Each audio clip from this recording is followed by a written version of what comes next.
Alors aujourd'hui, je choisis de travailler avec Sketch parce que c'est beaucoup plus simple à utiliser que Photoshop. Le prix est aussi beaucoup plus réduit. On est autour de 100 € pour un logiciel comme Sketch et autour de location sur plusieurs mois pour la suite Adobe. Sketch, il a su aussi être développé autour d'un métier et un seul, alors que Photoshop a été créé à la base pour la photo et ensuite a été utilisé pour tout et n'importe quel métier. Ce qui le rend beaucoup plus abordable en premier lieu et beaucoup plus limité en termes de fonctionnalité, mais ce qui le rend pas moins complet.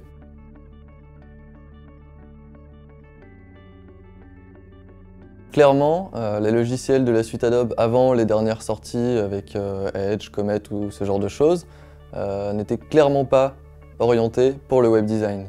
C'est des outils qui ont été étirés, malmenés pour permettre de créer ce genre de produits, mais qui sont beaucoup trop compliqués en fait à utiliser pour ce type de maquettes par exemple, qui ne sont pas du tout faits pour gérer différentes résolutions d'images ou pour gérer différentes pages dans un même fichier.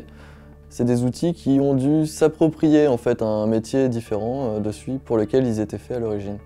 Alors le fait qu'Adobe en arrive quasiment à copier des logiciels un petit peu plus indépendants comme Sketch, je trouve ça assez rassurant dans le sens où, après l'avoir utilisé pendant quelques années, je me rends compte qu'en fait des gros acteurs du domaine essayent de revenir sur ces mêmes bases et ça veut dire qu'ils ont touché quand même le point qui manquait dans la suite Adobe avant.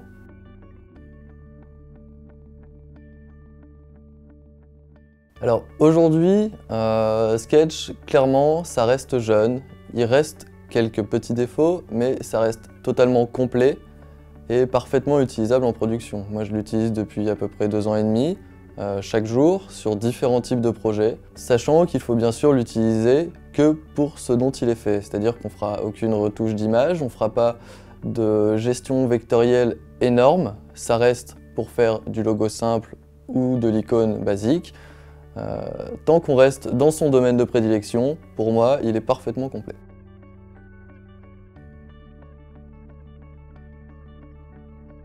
L'un des gros points de Sketch, c'est sans aucun doute les plugins qui sont beaucoup plus faciles à développer.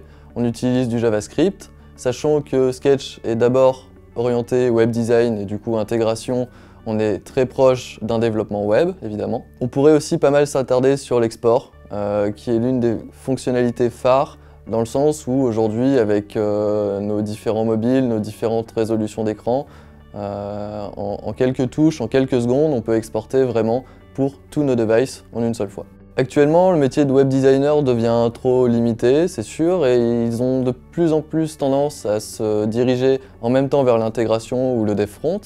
Et clairement, Sketch est aussi pensé dans ce sens, avec des outils intégrés qui vont permettre rapidement soit d'avoir un aperçu des distances entre les éléments, des tailles différentes qu'on pourrait avoir, et par exemple des plugins qui pourraient permettre d'exporter des guidelines totalement afin de pouvoir intégrer plus facilement et du coup de travailler en équipe. Pour moi, c'est une bonne passerelle entre graphiste, intégrateur et développeur.